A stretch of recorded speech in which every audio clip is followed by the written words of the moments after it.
দর্শক বন্ধুরা, আজকে আমি এক্সপ্লেন করব লুক ব্যাক ইন অ্যাঙ্গার। এটা লিখেছিলেন জন জেমস অসবর্ন। এবার জন অসবর্ন বা জন জেমস অসবর্ন তিনি জন্মগ্রহণ করেছিলেন 1929 সালে এবং তিনি পরলোক গমন করেন 1994 সালে। লুক ব্যাক ইন অ্যাঙ্গার এটা প্রথম লেখা হয়েছিল 1956 সালে। স্টিমার দেখে বসে তিনি লিখেছিলেন 17 দিন ধরে, এবং এটা প্রথম লন্ডন রয়্যাল কোর্ট থিয়েটারে প্রকাশিত হয়েছিল। সেটা হলো 1956 সালের 8ই মে, এবং 1957 সালে এটা বই আকারে প্রকাশিত হয়। তো লুক ব্যাক ইন অ্যাঙ্গার কি? লুক ব্যাক ইন অ্যাঙ্গার মানে তখনকার যুগে শিক্ষিত বেকারত্বের সংখ্যা যখন বৃদ্ধি পেল, তখন কিছু সংখ্যক লোকেরা লেখালেখি শুরু করলো এবং একটা আন্দোলন শুরু করলো, সেটাকে বলা হয় অ্যাংরি ইয়াং মেন মুভমেন্ট। তাদের কি নিয়ে এই গোটা গল্পটা লেখা। তো গল্পটা একটু ব্যাকগ্রাউন্ডে জানা যাক। দেখো, দ্বিতীয় বিশ্বযুদ্ধের সময়কালটা ছিল 1939 থেকে 1945। এই সময়কালটার পরে আস্তে আস্তে উপনিবেশ মানে ব্রিটিশ, তোমরা জানো, ভারতের উপর উপনিবেশ স্থাপন করেছিল, এরকম আরও অনেক অনেক দেশের উপর উপনিবেশ স্থাপন করেছিল। সেগুলো থেকে পিছিয়ে আসতে লাগলো। তাতে কি হলো, তাদের কাঁচামালের রপ্তানি এগুলো সব কমে গেল, আমদানি রপ্তানি কমে গেল, তাদের নানা রকম ক্রাইসিস শুরু হলো, তাদের বেকারত্ব বৃদ্ধি পেল। তারপরে 1956 সালে সুয়েজ ক্যানাল তাদের হাতছাড়া হলো, বা সুয়েজ ক্যানাল নিয়ে ক্রাইসিস হতে শুরু করলো, কারণ ইজিপ্ট ব্রিটেনের হাতছাড়া হয়ে গেল। তো ব্রিটিশের বা ব্রিটেনের লোকেদের টাকা পয়সা ক্রাইসিস শুরু হতে লাগলো, সেখানে বেকারত্ব বাড়তে লাগলো, এবং তখন সেখানে মাস এডুকেশন বা ফ্রি এডুকেশন, সেকেন্ডারি এডুকেশন দেওয়া হতে লাগলো। তাহলে শিক্ষিত হতে লাগলো, কিন্তু চাকরির অভাব হতে লাগলো। তাই সেখানকার লোকেরা রাগের সহিত আন্দোলন করতে লাগলো। এটাকে বলা হয় অ্যাংরি ইয়াং ম্যান মুভমেন্ট। এটাতে একটা ভালো মন্তব্য করা যেতে পারে দুটো ইউনিভার্সিটি, রেড ব্রিক ইউনিভার্সিটি আর কেমব্রিজ ইউনিভার্সিটি। রেড ব্রিক ইউনিভার্সিটিতে মনে করো সাধারণ লোকেরা যাচ্ছে, ভালো পড়াশোনা করছে, তারা চাকরি পাচ্ছে না, কিন্তু কেমব্রিজ ইউনিভার্সিটির বড় লোকের ছেলেরা পড়াশোনা করছে, ভালো চাকরি না করলেও, ভালো পড়াশোনা না করলেও চাকরি পেয়ে যাচ্ছে। এই জন্যই এই মিডল ক্লাস লোকেদের রাগ আপার ক্লাস লোকেদের উপর। তারা কিন্তু সাবমিসিভ, তারা হচ্ছে চুপচাপ, এইগুলো নিয়ে কোনো প্রতিবাদ করছে না। গরিব মানুষদের উপর যে অত্যাচার হচ্ছে, সাধারণ মানুষদের উপর যে অত্যাচার হচ্ছে, সেগুলো নিয়ে অন্য শ্রেণীর সমাজের মানুষেরা কিচ্ছু প্রতিবাদ করছে না, তাই তারাই নেমে আসছে এই প্রতিবাদে। তো গল্পটার প্রোটাগনিস্ট হলো জিমি পটার, ঠিক আছে, আর তার অ্যালিসন বলে একটা স্ত্রী ছিল। এবার এটা একটা অটোবায়োগ্রাফিক্যাল ড্রামা বলা যেতে পারে, কারণ আমাদের যে জন জেমস অসমন এবং পামেলা, তাদের বৈবাহিক যে দ্বন্দ্বটা, সেটা এই জিমি আর এই আমাদের অ্যালিসন, মানে জিমি হলো প্রোটাগনিস্ট বা প্রধান চরিত্র, এবং অ্যালিসন মানে যে তার স্ত্রী, তার সাথে তাকে নিয়ে বোঝানো হচ্ছে। এই জিমি হলো representative of the middle class people, মানে মধ্যবিত্ত লোকেদের রিপ্রেজেন্টেটিভ। ও হলো শিক্ষিত বেকার, আর অ্যালিসন সে হলো অ্যারিস্টোক্রেটিক বা আভিজাত্যপূর্ণ একটা বাড়ির মেয়ে, ঠিক আছে। এবার এরা প্রেম করে বিয়ে করবে। এবার অ্যালিসনের বাবার নাম ছিল কর্নেলিয়া রেডফান্ড, আর মায়ের নাম ছিল মিসেস রেডফান্ড, ঠিক আছে। তো কি হলো, ওর মা তো যেহেতু এটা প্রথমে বিয়েটা অ্যাকসেপ্ট করেনি, তাও ওদের বিয়ে হয়েছিল, ঠিক আছে। বিয়ে হওয়ার পর গল্পটা শুরু হচ্ছে। গল্প 3টে part, act 1, act 2, act 3। Act 1, 2, 3 তিনটি সানডে থেকে শুরু হচ্ছে। সানডে এখানে কি সিম্বলাইজ করছে, যে সময় পেরিয়ে যাচ্ছে কিন্তু নো প্রগ্রেশন, সময়ের সঙ্গে সঙ্গে কিন্তু কোনো প্রগ্রেশন হচ্ছে না, ঠিক আছে। আর গল্পতে শুধু একটা জিনিস দিয়ে শুরু হবে, জিমি খবরের কাগজ পড়ছে আর অ্যালিসন আয়রনিং করছে। এইটাই হলো গল্পর মানে মোনোটোনাস লাইফ। সাধারণ মধ্যবিত্ত লোকেদের জীবন কোনো রকম পরিবর্তন হচ্ছে না, সময় পেরিয়ে যাচ্ছে, সময় অতিবাহিত হচ্ছে, কিন্তু জীবনে কোনো রকম পরিবর্তন হচ্ছে না। এরপর গল্পের সেটিংটা কি, 1950, 1950s। এই সময়টা 1950s বলতে বোঝানো হয় 1950 থেকে 1960 সালের মধ্যে। মিডল্যান্ডস বলতে হলো 1955 ঠিক এই সময়টা করে ওই জিমি, অ্যালিসন আর জিমির একটা বন্ধু ক্লিপ লিউইস, এরা তিনজন মিলে একটা অ্যাটিক রুমে থাকছে। অ্যাটিক মানে হলো চিলেকোঠা। তো এটা হলো একটা সিম্বলিক, যে তাদের যে কীরকম সোশ্যাল সামাজিক অবস্থা, তারা যে এত গরিব, এত দিন টানা টানার মধ্যে থাকছে, এটাই হলো একটা প্রতীক, যে এই অ্যাটিক, তাদের যে এই যে সেটিংটা কিন্তু অনেক বড় সিম্বলিক, ঠিক আছে। তো গল্প শুরু হচ্ছে অ্যালিসনকে দিয়ে। অ্যালিসন আয়রনিং করছে, জিমি খবরের কাগজ পড়ছে, আর জিমি খবরের কাগজ দেখলেই রেগে যায়, কারণ এখানে পরিবর্তন কিছু নেই, সে একঘেয়েমি গল্প, একই নিউজ, প্রতিদিন সেম। তো আমাদের জিমি কি করছে, জিমি অ্যালিসনকে গালিগালাজ করছে, আর অ্যালিসন হলো খুব সাবমিসিভ, চুপচাপ, মোনোটোনাস মানে একঘেয়েমি। অ্যালিসন জিমির কোনো কিছু বুঝতে চায় না, এ করে না, তখন জিমি মাঝে মাঝে রেগে যায়, তাদের মধ্যে ঝগড়া হয়, ঠিক আছে। আর ক্লিপ লিউইস সে হলো অত শিক্ষিত হয় না, এবং সে সমাজকে মেনে নিয়েছে, ঠিক আছে। আর জিমি কীরকম বলো তো, জিমি ধর্ম, অথরিটি এগুলোকে মেনে নিতে পারে না, তাই চার্চ বেল বা খ্রিস্টানদের যে চার্চে যে যখন ঘন্টা বাজে, তখন জিমি ট্রাম্পেট বাজে, সেটার বিপক্ষতা করে, মানে সে অথরিটিকে মেনে নিচ্ছে না, মানে তাদের সঙ্গে যে ভালো কিছু হয়নি সেটা বোঝাচ্ছে। জিমি কাজ করে সুইট মিট স্টল। এবার মিট মানে তোমরা জানো মাংস, কিন্তু ওল্ড ইংলিশ বা ওল্ড নর্থ অনুযায়ী মিট কথার অর্থ হলো মিষ্টি, ঠিক আছে। তো একটা গল্প আছে যে জিমি একবার হাক টেনারের মাকে খুব সাহায্য করেছিল, তাই হাক টেনার তাকে থাকার জন্য বিয়ের পরে স্থান দিয়েছিল। আর হাক টেনার তাদের মিষ্টি স্থলটা, মানে হাক টেনারের মা যে আছে মিসেস টেনার, সে সে তাকে মায়ের মতো দেখতো, জিমি তাকে মায়ের মতো দেখতো এবং তাদেরকে অনেক সাহায্য করেছিল। কিন্তু আস্তে আস্তে আস্তে আস্তে তাদেরকে ইগনোর করছে, মানে জিমিকে আস্তে আস্তে সবাই অ্যালিয়েনেটেড করেছিল, জিমির মনে হয়। ঠিক আছে, হাক টেনার বিদেশে চলে গেছে, ইউরোপে চলে গেছে।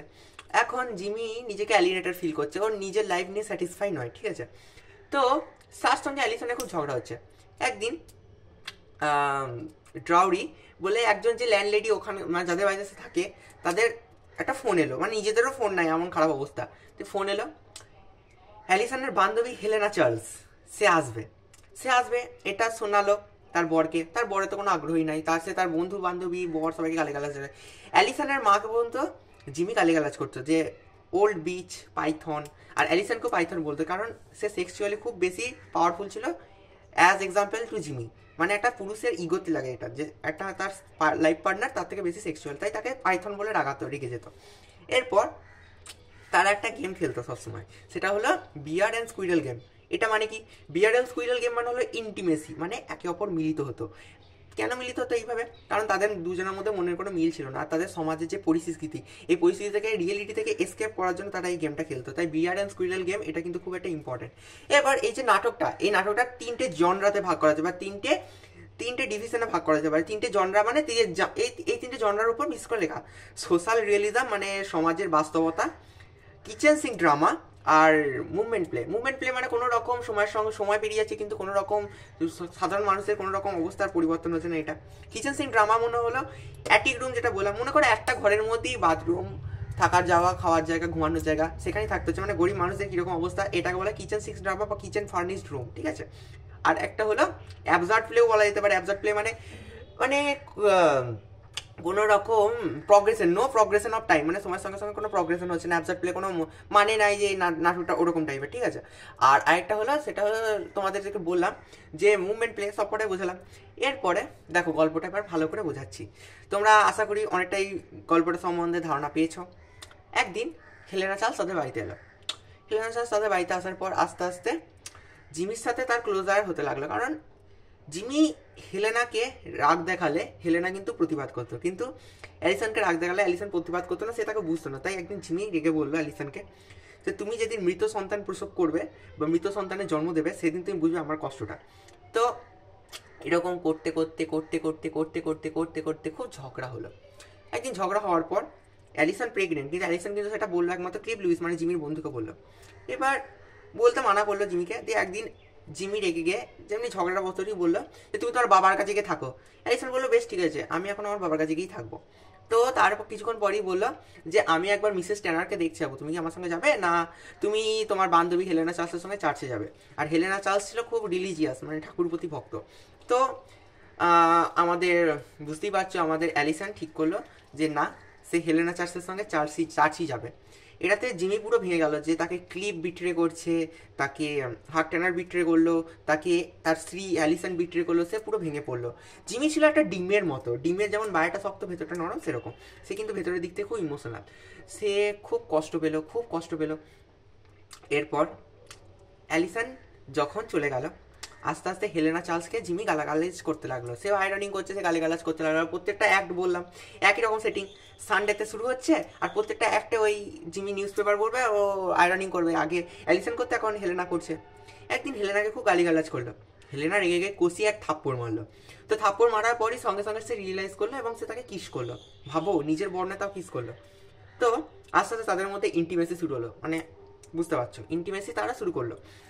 আস্তে আস্তে অনেকদিন পর খবর এলো অ্যালিসন এলো। অ্যালিসন, আরেকটা কথা, অ্যালিসন যাওয়ার আগে একটা চিঠি দিয়ে গেছিলো, সেটা হলো ক্লিপ লিউইসকে একটা চিঠি ছিল যে আমি প্রেগনেন্ট, এটা জিমিকে জানিয়ে দিও।